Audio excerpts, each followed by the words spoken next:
Video game से पैसे कमाने वाले चैनल में आपका स्वागत है। यहाँ आप सीखेंगे कि घर बैठे वीडियो कैसे बनाएं और पैसिव इनकम शुरू करें। कई लोग पूछते हैं, क्या वीडियोजेन सुरक्षित है? जवाब है हाँ। वीडियोजेन एक भरोसेमंद एआई टूल है जिसे दुनिया भर में हजारों कंटेंट क्रिएटर्स इस्तेमाल करते हैं। यह आपकी निजी जानकारी तक पहुंच नहीं मांगता और पूरी तरह से पारदर्शी है। आपको कोई नुकसान नहीं। नीचे दिए गए लिंक से वीडियोजेन को मुफ्त में आजमाएं। यह कहानी पूरी तरह से वीडियोजेन द्वारा स्वतः बनाई गई है, आसान, प्रभावी और सभी के लिए सुरक्षित। दुष्ट जादूगर की कहानी बहुत समय पहले सहेलान साम्राज्य के पूर्वी छोर पर, जहां सुनहरे टीलों की रेत समुद्र की लहरों जैसी फैली थी और लाल पत्थर की मीनारें डूबते सूरज में आग की तरह जलती थीं, वहां एक जादूगर रहता था जिसका नाम था मरजोक। वह रेगिस्तान के बीचों बीच एक ऊंची काली मीनार में रहता था। लोग उसे कहते थे मरजोक शापित है, और उसका नाम सुनकर बच्चे चुप हो जाते थे, बड़े सिर झुका लेते थे और सेनापति तक उसके क्षेत्र में जाने से डरते थे। मरजोक कभी सुल्तान इज्जार के दरबार का एक ज्ञानी और बुद्धिमान विद्वान था। वही सुल्तान जिसने बिखरी जनजातियों को एक कर महान सहेलान साम्राज्य बनाया था। लेकिन जलन और शक्ति की प्यास ने उसे ज्ञान की रोशनी से हटाकर अंधेरे की ओर मोड़ दिया।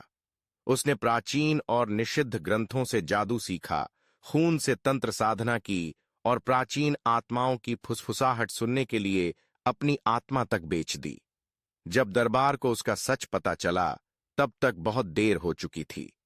एक ही रात में उसने दरबार के 3 महान जादूगरों को मार डाला और रेगिस्तान में लुप्त हो गया, पीछे छोड़ते हुए एक शपथ, मैं लौटूंगा, सेवक बनकर नहीं, सम्राट बनकर।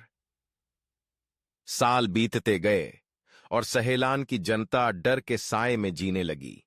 जब भी सूखा पड़ा, फसलें मुरझाईं, लोग लापता हुए या आकाश से खून की बारिश हुई, लोग कहते मरजोक जाग गया है।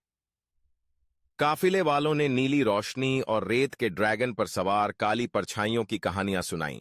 कोई भी उस काली मीनार के पास नहीं गया, जहां न परिंदे उड़ते थे, न रेत हिलती थी और हवा भी रुक जाती थी। लेकिन राज्य के उत्तर छोर पर बसे छोटे से गांव रफीक में एक लड़का था, अजीम, जो इन कहानियों से डरता नहीं था। उसकी मां, जो कभी राजमहल में दासी थी, को मरजोक की बगावत के बाद निर्वासित कर दिया गया था। मरने से पहले मां ने अजीम के कान में फुसफुसाया, तू राजवंश का रक्त है, मरजोक ने तेरे पिता को मारा, बड़ा बन और न्याय का बदला ले। उसी दिन से अजीम का जीवन एक ही उद्देश्य के लिए समर्पित हो गया, मरजोक का विनाश। 19 साल की उम्र में अजीम गांव छोड़कर निकल पड़ा, जादू की शिक्षा लेने। वह गरीब था, लेकिन उसने कभी हार नहीं मानी। उसने गुप्त पुस्तकालयों, एकांत में रहने वाले साधुओं और मरजोक से बचे जीवित लोगों की खोज की। एक अंधी साध्वी नजरा से आत्मा शुद्धि का मंत्र सीखा, हवा पर नियंत्रण का ज्ञान हक्की बाबा से और आत्माओं को देखने की विद्या एक पागल भिक्षु से जिसने मानव अस्थियों के बीच साधना की थी। हर मंत्र, हर पाठ को सीखते हुए अजीम सोचता, ये सब उसी के लिए है। 5 साल तक अजीम ने कठोर तप किया, लेकिन उसके हृदय में पल रही प्रतिशोध की ज्वाला ने उसे भीतर से कठोर और नीरस बना दिया।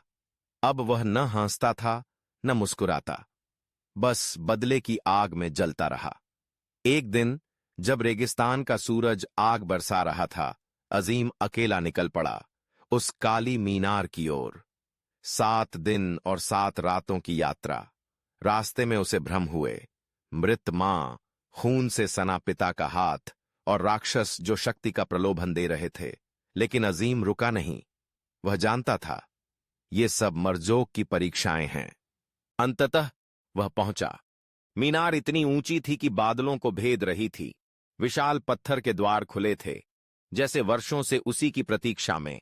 भीतर अंधकार इतना घना था कि दीपक तक बुझ जाए। न हवा थी, न कोई आवाज। फिर एक गूंजती हुई आवाज आई, घृणा के पुत्र, तू आ गया। मरजोक प्रकट हुआ, सफेद बालों वाला वृद्ध, हरे जलते हुए नेत्र और उसकी चादर से बैंगनी धुंध निकल रही थी।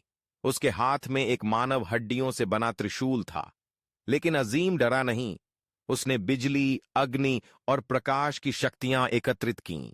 दोनों में भयंकर युद्ध हुआ, 3 दिन और 3 रातें।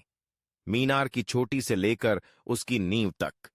मरजोक के हर वार में आत्मा तक कटती थी, लेकिन अजीम का हर मंत्र 20 वर्षों के आक्रोश से भरा था।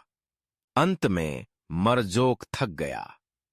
अजीम ने अंतिम मंत्र का उच्चारण किया, एक निषिद्ध मंत्र जो केवल वही पढ़ सकता था जो अपनी आत्मा को त्यागने को तैयार हो।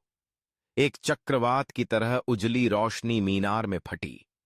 जब धूल छंटी, मरजोक समाप्त हो चुका था, लेकिन अजीम भी धराशायी पड़ा था। उसका शरीर निष्क्रिय था और आत्मा 2 लोकों के बीच भटक रही थी। फिर एक आवाज आई, इस बार उसके भीतर से, तू विजयी हुआ, लेकिन कीमत थी तू स्वयं।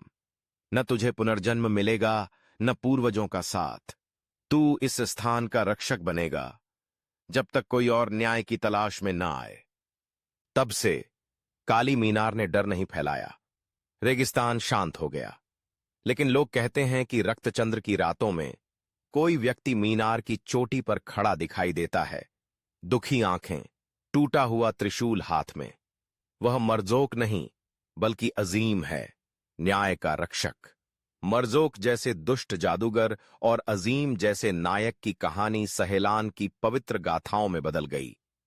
एक प्रमाण की बुराई चाहे जितनी भी शक्तिशाली क्यों न हो, साहस और न्याय का विश्वास अंततः विजयी होता है, भले ही इसकी कीमत आत्मा क्यों न हो। वीडियो को अंत तक देखने के लिए धन्यवाद। क्या आप हैरान हैं?